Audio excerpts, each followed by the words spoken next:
आज पंचायती राज दिवस है और आज देश भर की पंचायतों से वीडियो कॉन्फ्रेंसिंग के जरिए पीएम मोदी जुड़े और पीएम नरेंद्र मोदी ने इस अवसर पर ग्राम पंचायत पोर्टल और मोबाइल ऐप को भी लॉन्च किया। पीएम ने कई सरपंचों का सम्मान किया और उनसे संवाद स्थापित किया। पीएम ने कहा कि कोरोना संकट ने हमें आत्मनिर्भर बनाया है।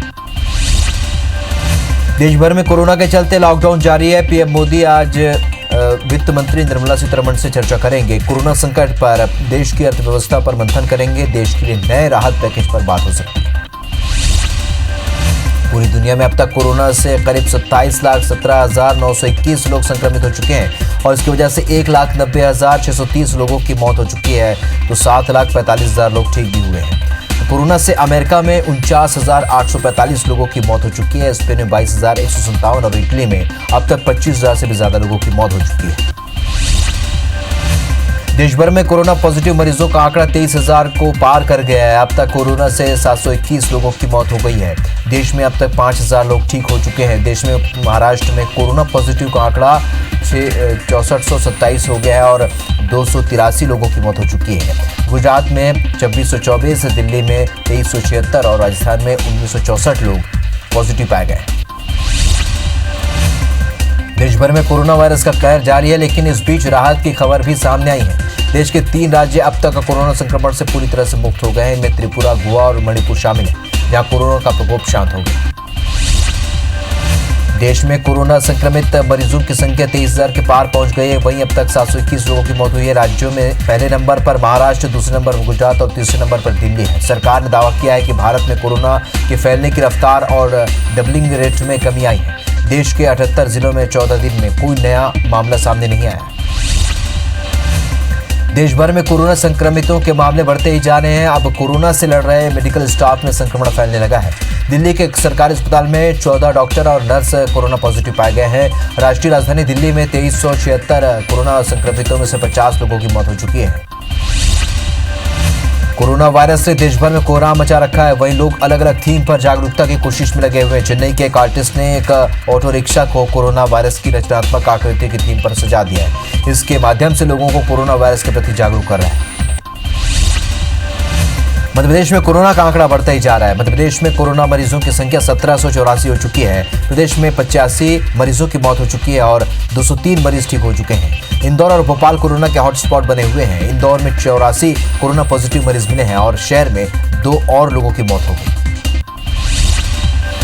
कोरोना वायरस की लड़ाई को प्रभावी तरीके से लड़ने के लिए मध्य प्रदेश के CM Shivraj Singh Chouhan action mode में दिख रहे हैं। सीएम शिवराज आज शाम 4 बजे मंत्रालय में समीक्षा बैठक करेंगे। साथ ही 6 बजे आर्थिक गतिविधियों पर भी मंथन करेंगे। देश भर में कोरोना के खिलाफ मेडिकल और पुलिस कर्मी लगातार अपनी सेवाएं दे रहे हैं। इस बीच महू में पुलिस जवानों पर सड़क में घूम रहे समुदाय विशेष के लोगों ने पथराव किया। पुलिस के लॉकडाउन में घर में रहने की समझाइश देने पर लोगों ने उन पर पत्थर बरसाने की घटना की निंदनीय है और ऐसे घटना योद्धाओं के मनोबल को कम करती है। मध्य प्रदेश में कोरोना मरीजों की संख्या 1771 हो चुकी है। मध्य प्रदेश में कोरोना संक्रमण पर स्वास्थ्य मंत्री नरोत्तम मिश्रा एक्शन मोड में दिख रहे हैं। नरोत्तम मिश्रा दोपहर 12 बजे केंद्रीय स्वास्थ्य मंत्री के साथ वीडियो कॉन्फ्रेंसिंग करेंगे। प्रदेश में इंदौर और भोपाल हॉटस्पॉट के रूप में उभरे। मध्य प्रदेश में इंदौर कोरोना का हॉटस्पॉट बना हुआ है। इंदौर में 84 नए कोरोना पॉजिटिव मरीज मिले हैं। इंदौर में कोरोना पीड़ितों की संख्या बढ़कर 1029 हो गई है। शहर में 2 और लोगों की मौत हो गई है। मध्य प्रदेश में कोरोना मरीजों की संख्या 1771 हो चुकी है। मध्य प्रदेश में कोरोना के मरीज बढ़ते ही जा रहे हैं। मध्य प्रदेश में कोरोना को हराने के लिए केरल मॉडल लागू करने की तैयारी चल रही है और इस विषय में डॉक्टर्स और विशेषज्ञों में चर्चा की जाएगी। सरकार 1 करोड़ घरों में आयुर्वेद के माध्यम से उपचार देने वाली है। लॉकडाउन के कारण कोटा में अटके करीब 18,000 छात्र अपने घर लौट चुके हैं। ये छात्र कोटा में नीट और जेईई परीक्षा की तैयारियों में कोचिंग ले रहे थे और अब तक यहां 5 राज्यों और केंद्र शासित प्रदेशों के करीब 18,000 विद्यार्थी अपने घर जा चुके हैं। इनमें उत्तर प्रदेश और उत्तराखंड के करीब 12,500 और मध्य प्रदेश के 2,800 छात्र शामिल। देश भर में कोरोना का आंकड़ा 23,000 के पार पहुंच गया है। वहीं छत्तीसगढ़ में आज 2 पॉजिटिव मरीज की रिपोर्ट नेगेटिव आई है, जिन्हें आज डिस्चार्ज किया जाएगा, जिनका इलाज रायपुर एम्स में चल रहा था। अब प्रदेश में कोरोना एक्टिव मरीजों की संख्या 6 रह जाएगी। प्रदेश में 36 कोरोना पॉजिटिव मरीज मिले थे। देश भर में लॉकडाउन 3 मई तक जारी है और इस बीच छत्तीसगढ़ सरकार ने आवश्यक सेवाओं पर नियमों के तहत ढील दी है। इसका असर रायपुर में थोक और चिल्लर सब्जी बाजार में देखने को मिला। यहाँ सब्जी खरीदने लोगों की भीड़ उमड़ पड़ी। सब्जी मंडी में लोगों ने सोशल डिस्टेंसिंग का पालन न करते हुए जमकर नियमों की धज्जियां उड़ाई। देश भर में कोरोना से जंग में लॉकडाउन जारी है। रायपुर में पीलिया के मरीजों की संख्या लगातार बढ़ रही है। गंदे पानी के कारण हर वर्ष पीलिया के मरीजों की संख्या शहर में बढ़ने लगती है। प्रशासन गंदे पानी स्रोत नहीं ढूंढ पा रही है और रायपुर में 24 घंटे में 32 नए मरीज मिलने के बाद पीलिया मरीजों की संख्या बढ़कर 481 हो गई है। लॉकडाउन के बीच माओवादियों ने किरंदुल एनएमडीसी के निर्माणाधीन स्क्रीनिंग प्लांट में एक जेसीबी मशीन और 2 ट्रकों को आग के हवाले कर दिया। नक्सलियों ने काम कर रहे मजदूरों को भगा दिया। सभी वाहन रत्ना कंस्ट्रक्शन के नाम से बताए जा रहे हैं। दंतेवाड़ा एसपी ने नक्सलियों को जनविरोधी कहा है। लॉकडाउन में रात 8 बजे तक मजदूरों से काम कराना बड़ी चूक मानी जा रही है। महासमुंद जिले के बागबाहरा में साइबर क्राइम का ग्राफ लगातार बढ़ता जा रहा है।